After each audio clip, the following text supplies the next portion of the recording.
You ever catch yourself at 1 a.m., lying in bed, screen 2 inches from your face, scrolling like you're on some kind of mission? Your eyes are burning, your back hurts, and your brain feels like oatmeal, but your thumb just keeps going.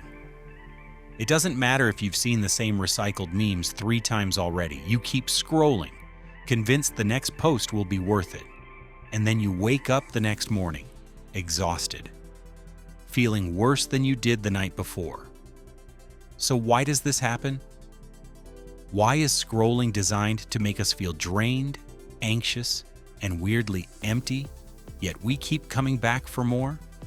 Let's break down the ways this endless feed hijacks your brain. Number 1, the slot machine effect. Scrolling is basically digital gambling. Every time you swipe down, your brain treats it like pulling a slot machine lever. Maybe you get something funny. Maybe you get some news. Maybe you get absolutely nothing. That unpredictability is what hooks you. It's the same system casinos use: variable rewards. And let's be honest, the rewards aren't even that good. You're not winning a yacht, you're winning a clip of a goat wearing sunglasses or a video of someone making pasta in a way that somehow looks illegal. But your brain doesn't care. It just knows, ooh, maybe the next scroll will be the jackpot. This is why just 5 minutes turns into an hour and a half. Because unlike an actual slot machine, your phone doesn't let you lose and walk away. The jackpots keep coming. Tiny dopamine hits, spread just far enough apart to keep you hooked. Number 2, the comparison game. You open your feed to check in, but what you really end up doing is entering a competition you didn't agree to. It's you versus everyone else's highlight reel. And guess what? You're losing. Someone's on vacation in Bali. Someone else just landed their dream job. Another person just bought a house at 25, while you're still Googling if instant noodles count as a vegetable. The crazy part? You know it's fake. You know people only post the best version of their lives. Nobody's uploading the video of them crying in their car after work, or the time they burned rice so badly the smoke alarm started chanting, "failure." But your brain doesn't compare fairly. It takes your messy, unfiltered reality and lines it up against their polished, curated fantasy. No surprise, you come out feeling like garbage. Number 3, the doom scroll spiral. Ah yes, doom scrolling. What started as just checking the news turns into an endless buffet of disasters. Every headline is crafted to make you panic. Natural disasters, political scandals, wars, celebrity drama, it's a fire hose of negativity. And you tell yourself, I need to stay informed. But no one's actually more informed from scrolling Twitter for 3 hours. You don't walk away with insight.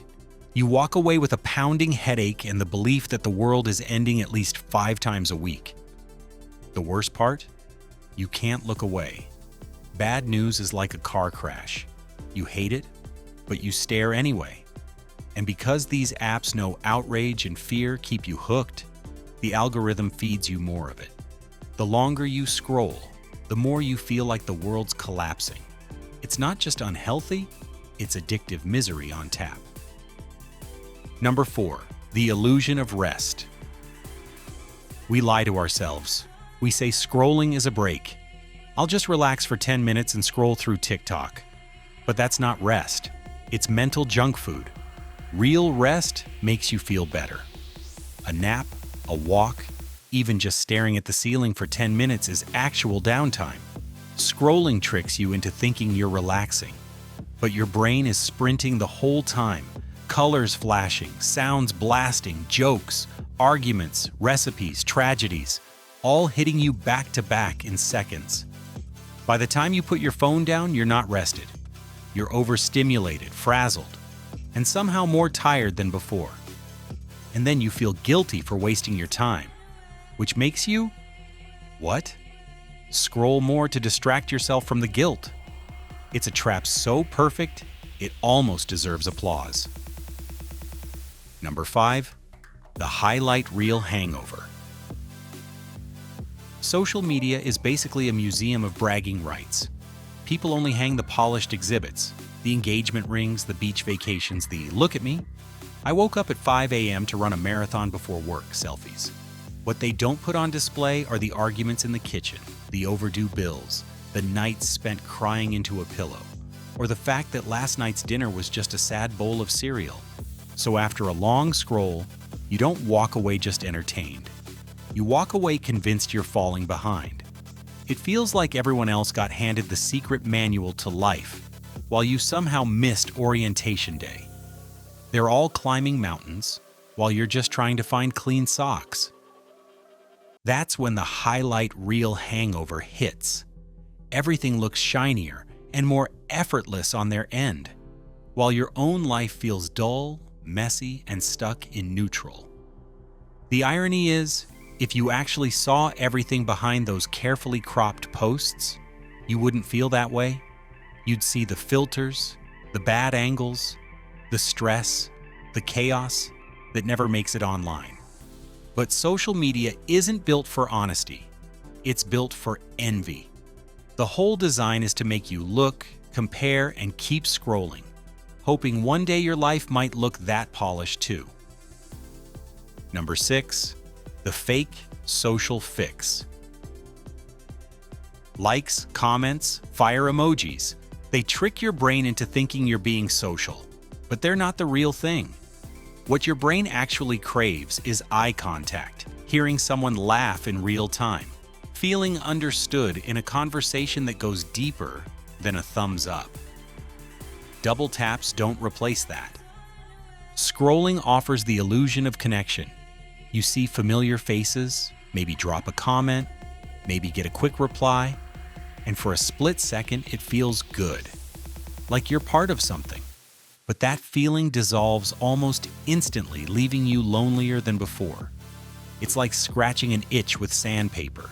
You get a tiny bit of relief, but you're actually making it worse. It's basically the cotton candy of human interaction. Sweet for a moment, gone in seconds, and eventually it just leaves you queasy. And the more we settle for that fake version of connection, the harder it gets to feel satisfied by the real thing. We confuse attention for actual bonding and end up starving for connection in a room full of likes. Number 7. The algorithm puppet show. You're not really choosing what you see. The algorithm is, and the scary part? It probably knows you better than your closest friends. It can sense when you're bored, when you're anxious, when you're lonely.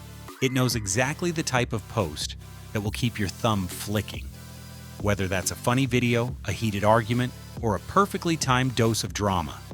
And it serves it up like it's doing you a favor. The truth is, you don't control your feed. Your feed controls you. That one random video that somehow eats up 2 hours of your life? That wasn't chance. That was by design.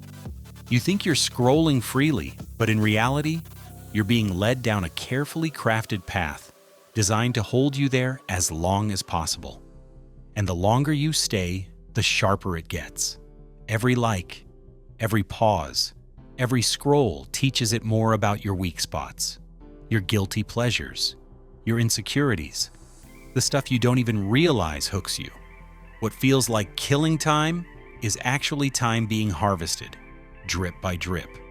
And the only one really winning is the system feeding you. Number 8. The endless cliffhanger. Scrolling has no finish line. Books have the last page. Movies roll credits. Even Netflix eventually steps in with that passive-aggressive, "Are you still watching?" But social media? It never taps you on the shoulder.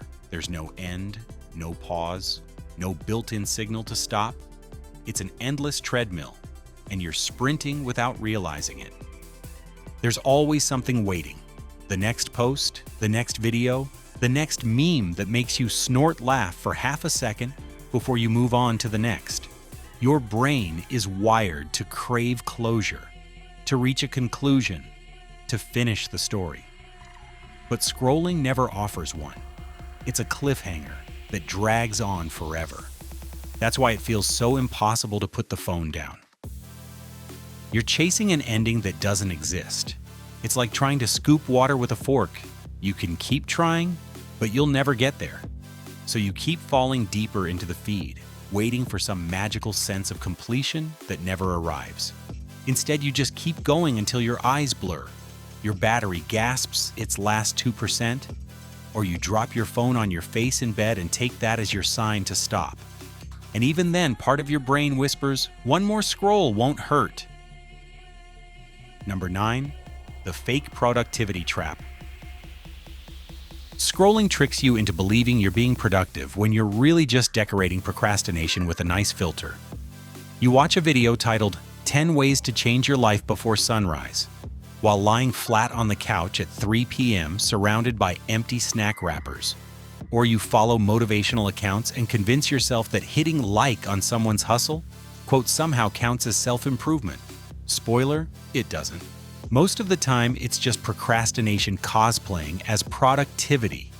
You get that little rush, like, yes, I'm learning something. But 5 minutes later, you haven't actually done the workout, started the business, or cracked open the book. You've just bookmarked another life hack you'll never use. Then you scroll to the next shiny piece of advice, and the cycle repeats. It's like eating a whole bag of inspiration-flavored potato chips. Crunchy, tasty in the moment, but ultimately just empty calories. You feel full for a second, but it never fuels you to actually do anything. If anything, it just makes you hungrier for the next chip. Number 10, the guilt loop. Here's the cruelest part. After you've wasted hours scrolling, the guilt kicks in. You look at the time and think, wow, I could have worked out, cooked a real meal, finished that assignment, maybe even cleaned my disaster of a room. Instead, you've memorized 400 memes and somehow know what a stranger in Ohio had for lunch. That guilt makes you feel worse. So what do? You keep scrolling, not because it's fun anymore, but because it's easier than sitting with that heavy, uncomfortable feeling. You scroll to forget that you've been scrolling. It's a loop with no exit. Scroll, feel bad, scroll to distract yourself, feel bad again. And the irony? The same thing making you miserable is the thing you're using as medicine. It's like trying to put out a fire with gasoline and wondering why the flames keep getting bigger.